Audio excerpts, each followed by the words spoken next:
বেগম রোকেয়া বিশ্ববিদ্যালয় 17 বছর প্রতিষ্ঠা হওয়ার পর এই বিশ্ববিদ্যালয় একটা দুর্নীতির আখড়া।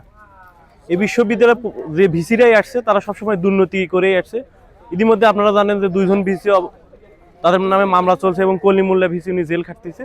এই বিশ্ববিদ্যালয়ে দুর্নীতির আখড়া। আপনি দেখবেন শিক্ষক নিয়োগের জালিয়াতি, নাম্বার টেম্পারিং, যৌন হয়রানি সহ বিশ্ববিদ্যালয়ে অসংখ্য সমস্যা, শিক্ষক কর্মকর্তা সহ।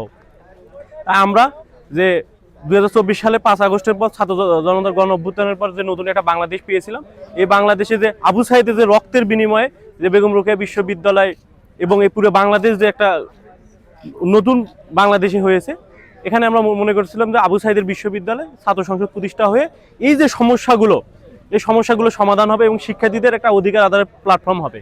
কিন্তু আমরা দেখেছি ওই আগের মতনই, ওই আগের প্রশাসন, এই প্রশাসন, আমি যদি সত্যি বলতে চাই, এই প্রশাসন প্রথম থেকে নির্বাচন চায় না।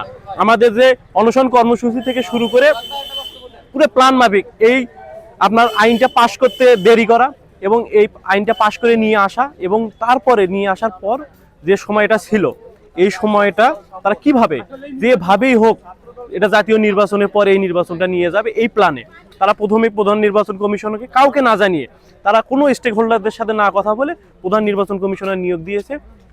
তারপর প্রধান নির্বাচন কমিশন পদত্যাগ করেছে, এরপর আবার একজনকে দিয়েছে, উনিও পদত্যাগ। এবং এই প্রশাসনের ভিসি সহ যারা প্রশাসনে আছে তারা কেউ নির্বাচন চায় না। তারা চায়, কারণ তারা নির্বাচন চাইলে তাদের যে দুর্নীতি, তারা যে দুর্নীতি করেছে সেগুলো জনসম্মুখে প্রকাশ হবে।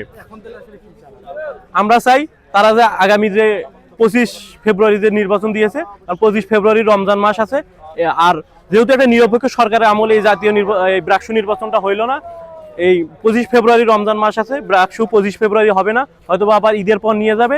দিন শেষে আমি একটা কথাই বলতে চাই, বেগম রোকেয়া বিশ্ববিদ্যালয়ে ব্রাকসু প্রতিষ্ঠা হবে না। যতদিন এই ভিসি আছে, এই ভিসি থাকা অবস্থায় এই বিশ্ববিদ্যালয়ে ব্রাকসু প্রতিষ্ঠা হবে না।